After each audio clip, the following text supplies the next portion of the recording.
Everybody, we're here with the wonderful Ashley Crosman. Ashley is incredibly excited about this opportunity to sit in front of the camera for the next 20 minutes.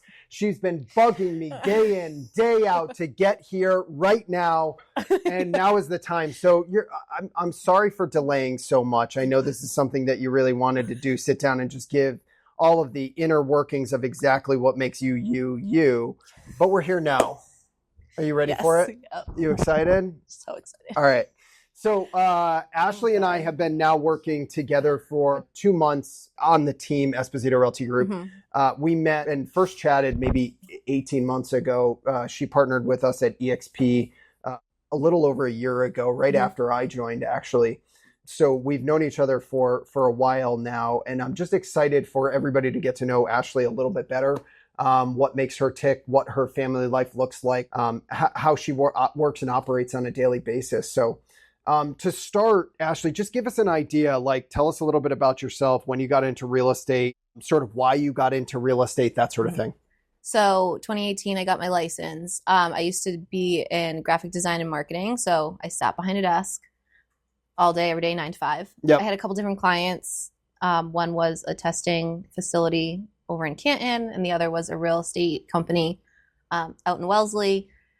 And as a marketer, you kind of have to know your client. So I took the real estate course to kind of understand that realtor and why they were so crazy and last minute and why they needed things so quickly. I just couldn't understand it. So I took the real estate course to figure out where they were coming from. And now did the real estate course give you a full breadth and understanding of exactly? Absolutely not. It's crazy how the real estate course tells you nothing about actually selling real estate on a daily basis. Wait, so were you were working for a marketing company, or you were working directly for that real estate agent? Directly for that real estate broker. Okay. I was at a company prior, and then I was with just the broker when I had switched jobs. So I was sitting in Wellesley at their office, supporting the office and the agents in there. And did you have kids at the time? No. Okay. I was newly married. Mm-hmm. And so you decided to understand the real estate agents a little bit better. You're going to go and get your license, yep. do the course, and you found out that that has nothing to do and wouldn't give you any understanding about real estate. Absolutely not. Outside of meets and bounds, mm-hmm. And how many square feet is in an acre. Right. So then what from there? So 2018, you're doing that job. And why marketing? Did you go to school for that, or graphics? I went to school for graphics. And I have a secret love for print marketing, which is a dying career. Is that right? Yeah. Yeah. What about print marketing? I just love doing, invitations, or it just is in someone's milestone. I like being part of someone's milestone. Okay.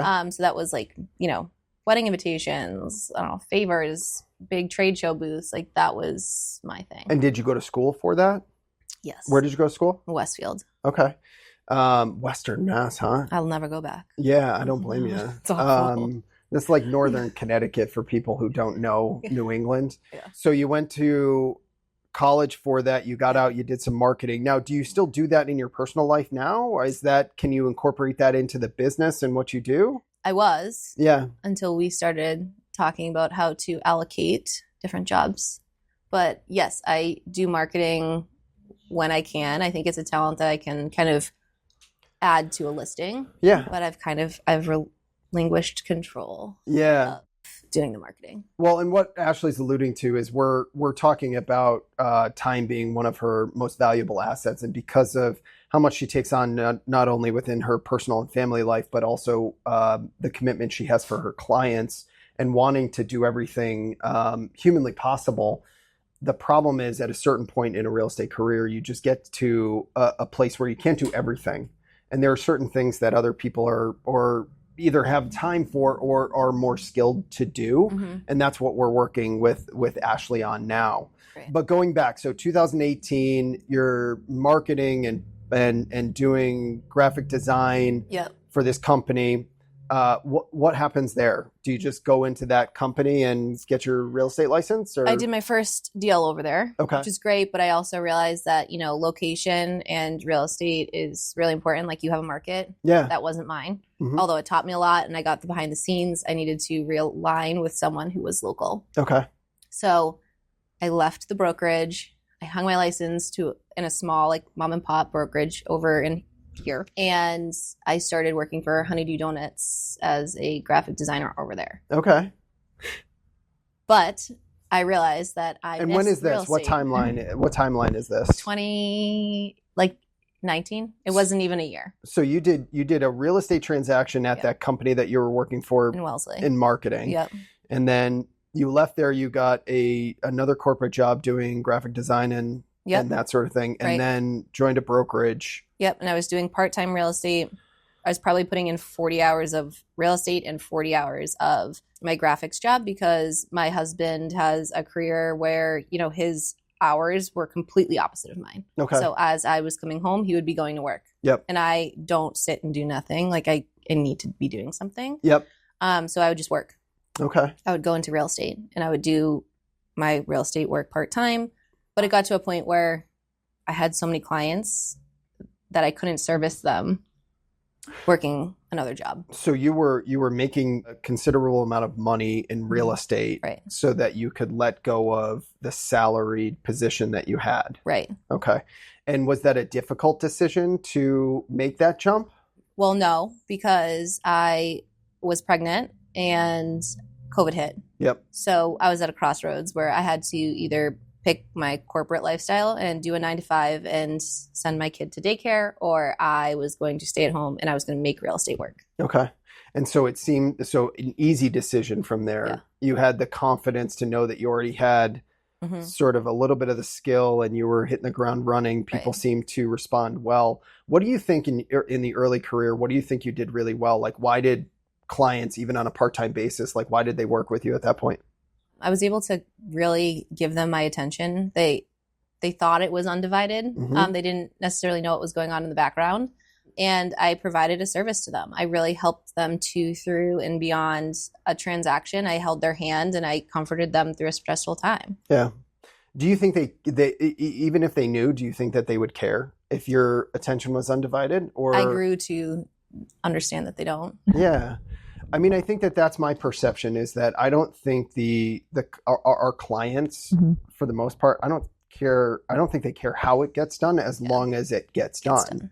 And if you have the ability to do it, while everything else is going on in life, then that just shows that much more commitment to making sure it gets done because you had the excuses.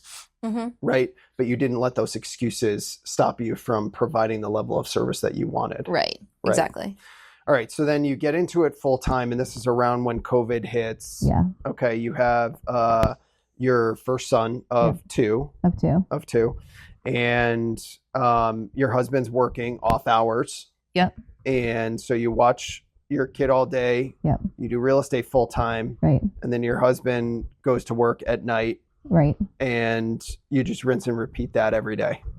Well, his schedule rotates. He's a police officer, so his schedule rotates and changes constantly. So no, every day in my house is completely different. Completely different. Yes. Yeah.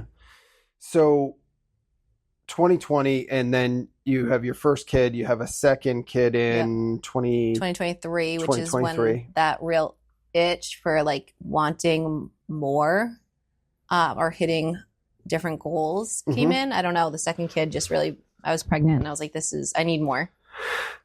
So not only, so you have your second son coming and you decide at that point, like, I want more in business. I want more success.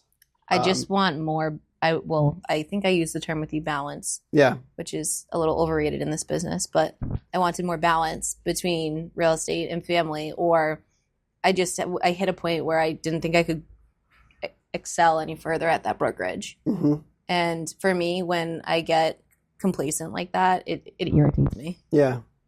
Yeah, I think it's, and we've talked a lot about the inner workings and figuring out what way everybody ticks. And that's why in this business, I think it's really important, the focus for a lot of brokerages and real estate coaches has always been to focus on how to do more business and be more profitable.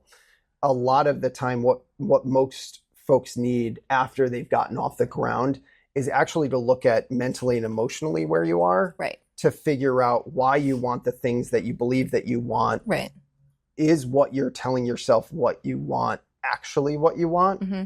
Or is it just what you've been conditioned to believe everybody should want in these positions? Right. And that's where I think focusing in and delegating some of the responsibilities can really allow you the time to think about those things. Right. So then we team up. You come over to EXP about a year ago. We team up a couple of months ago.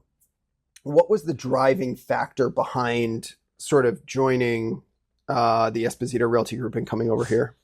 I think in that time where I was looking for some change, it was a unique situation where I was kind of, I don't know, in the wings of a few agents locally who I watched my childhood, like growing up, be successful in this business. I shared a couple of transactions with them, and they really pointed out things that they felt would make me feel better as a real estate mom. Yep. And your name kept coming up. Yeah. So I, being from Mansfield and seeing like how much your business has accelerated, I was like, Ben.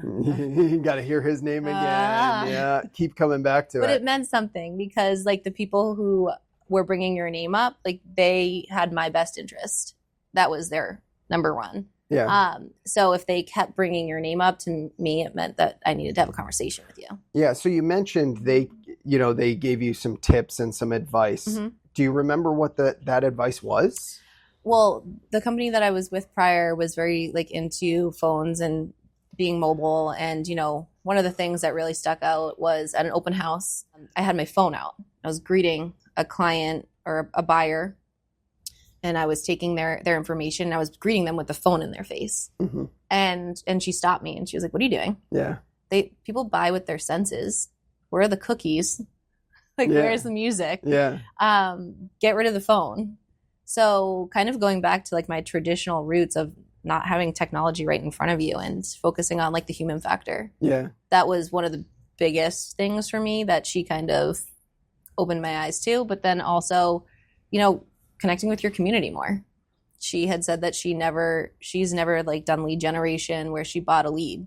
Right. Just focusing on the human. Yeah. It's interesting to hear you say that because we, as a technology population, we assume that optimizing everything for convenience is what people want. Yeah. When I think because everything has been so optimized and everything is now technologically captured and automated, I think people thrive for a personal and human connection, which is really hard to find these days. Right. Like even, you don't talk to cashiers anymore because you go through and scan it yourself, right?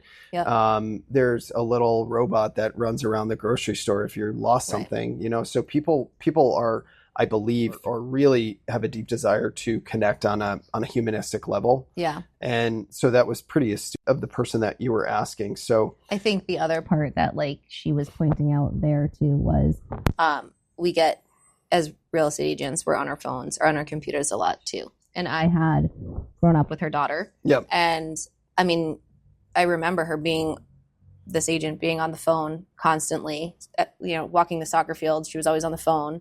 I think her other point was that, you don't want your kids to grow up and think that you're always on the phone. So it was a pivotal point for me. Like I needed to make a change. And you've struggled with that, I assume. And so give me an example. Like what's a day look like for you right now?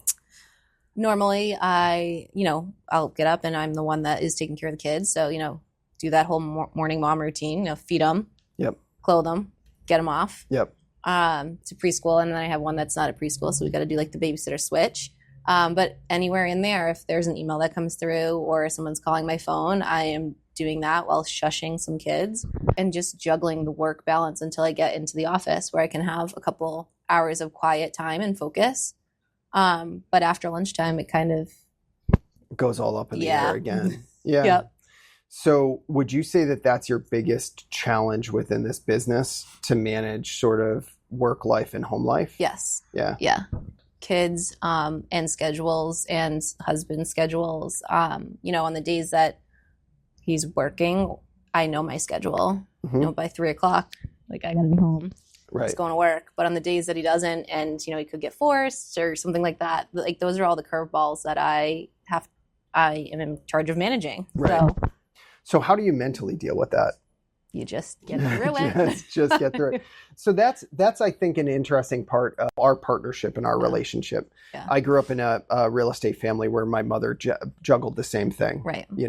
Peaking out at the top of her career, she would sell 100 homes a year, but she had 3 kids at home, and my father worked full time. And he was gone the vast majority of the day. He was full time, but it was commuting and everything else. He was gone for 12 hours every day. Right. So, she managed not only 3 kids, but this thriving real estate business. Right. Do you find that you try to separate time, or are you living your home life and your business life are just all together? They have been together in the past. The older the kids get, the more I'm realizing I need to separate it a little bit more, because they're picking up on my work and what I'm doing, and which is great. You want to let them see hard work, but I also want them to believe that I'm paying attention to them. Yeah. So the last year has been about creating more time that's purposeful and intentional. Yeah, and I think one of the things that we do as human beings too is we try to look at we try to thrive for all of the positive experiences, right? Understanding or perhaps not giving enough credit to the negative experiences or to the bad side of things. You talk about like you want to illustrate to your kids, that you're working and that you're putting in that effort. Right. Like that is something that shouldn't be understated or kind of thrown away. Right. Right. Like there is a tremendous value in seeing and illustrating and almost modeling behavior for your kids, that you can do it. Right. And I think that their perception of whether that's good or bad will wholly depend on how mentally prepared you are for it and how you perceive it. Right. If you believe that it's a struggle and you believe that it's a challenge that you're annoyed by and you don't want to do and you think is all bad, that will be the perception that they pick up on too, right? And that's what they'll walk away. Well, my mom had to do this job, but she never really wanted to be, and all that kind of stuff. Right. Whereas if you can manage it, but that comes down to sort of being mentally and emotionally strong, right? So that you can manage your own thing. Do you think that you've grown over the years with your mental strength of dealing with that work balance and home balance, or is it still sort of a struggle? Tell me how it's gotten. I mean, my kids know, like they love certain points of a real estate transaction because at some points I will involve them. Like a smoke inspection's Jack's favorite thing to go to. Like he loves that, putting a sign in the ground, taking a sign out. Like he thinks that's amazing. Yep. They have make-believe conversations when I'm on the phone with their clients. Like it's funny. Yep. The things that they pick up on. But I think. Well, who am I? Computer Ben. You weren't real at first. I you wasn't were just a real on person. The computer. Yeah. So it is funny when I'm at home on a call, like, or if we were driving by the office, it's, is that Computer Ben? Yeah. So, I mean, Jack put a name to you. Yeah. And that's awesome. Yeah. So, and that was my experience too. Like I never particularly looked at it like my mother wasn't paying attention to me. I was in the office a lot. I used to go to networking events. There was a lot of things that she involved me in, which honestly, I think gave me, permission to look at things more like an entrepreneur, more like a business owner. Right. I was never, and that's why corporate life never really had a huge impact on me. Yeah. Like I never had a strong desire to do that because I saw what pushing for yourself and building your own thing does. Right. And I believe that, that was the inspiration for me to start real estate so young and now look at the opportunity that I have now to help and impact other agents. Right. It all stemmed from that beginning, which is the inspiration that my mother gave me, which is what you're essentially doing for them. Hopefully. Right. Yeah. Yeah. And you never really know, but you're going to put it out there. So what are the things that you think you need to focus on going forward to help that situation? Setting up and continuing to utilize the system, which is not something I've used in the past, finding some help with some childcare on a more regular basis, but really setting up that structure this past year has been super helpful. Yeah. I thrive on the fact that I'm able to give them attention, like intentional attention. I'm able to give my clients intentional attention. And it's been working out for everybody. That's great. Yeah.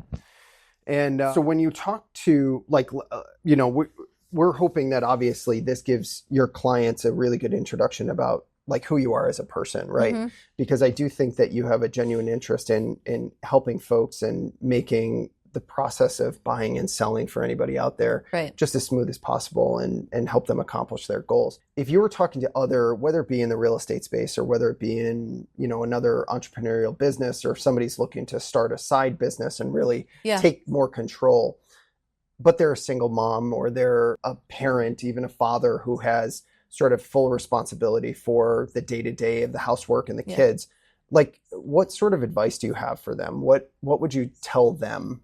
Your support system, I think, is like huge, but also your determination and having a clear goal. Like anything can really get done. So being motivated, having the determination, and figuring out what that goal is, you should be able to, you should be able to get there. Yeah.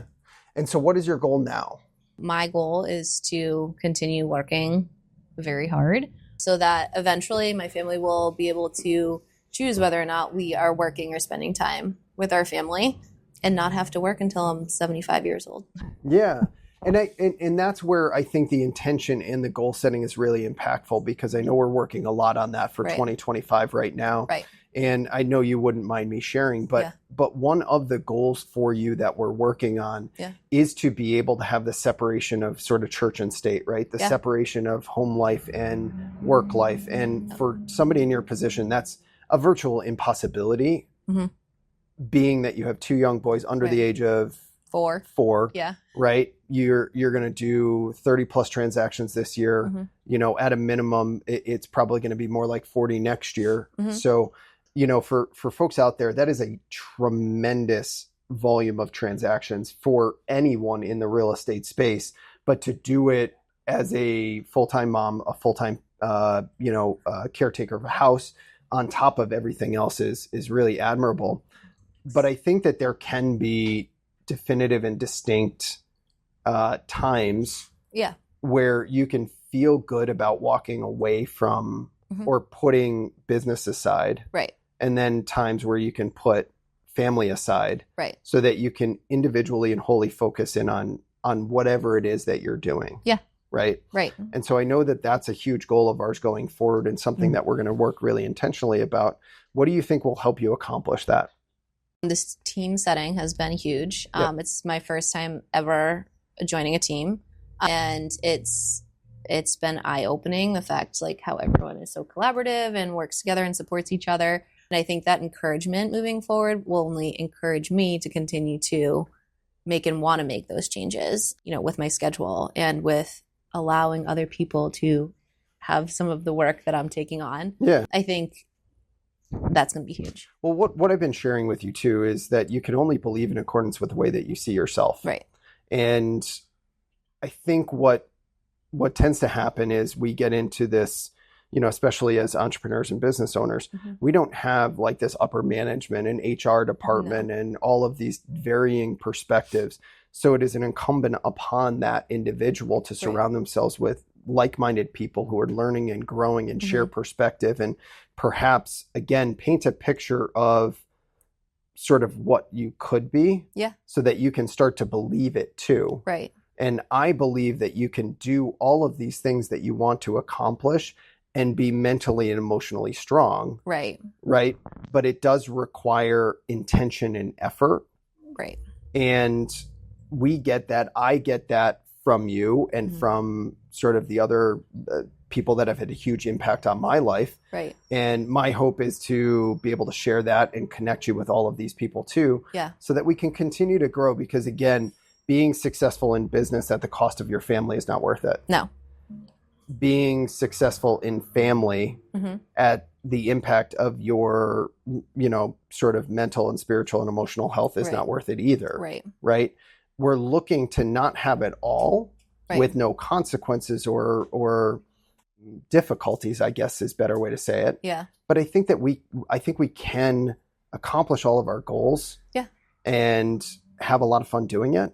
I think so too. And that's really my goal for you and for your clients to experience. And the more that we can get you sort of mentally and emotionally strong, all lined up with your business, the more impact that you can have on your friends, your family, and your clients. That's the goal. Yeah. So I'm excited about it. So if people want to see you more often, because we're pushing you to get more into social media, tell everybody Instagram handles, or we'll put some tags in it, I guess. But, Google Ashley Crosman with one S, because I made that mistake so many times. CROSMAN. Yeah. But yeah, just throw it into Google. You'll be able to find all of her pages. Thank you. Thank you. Look forward to the year ahead.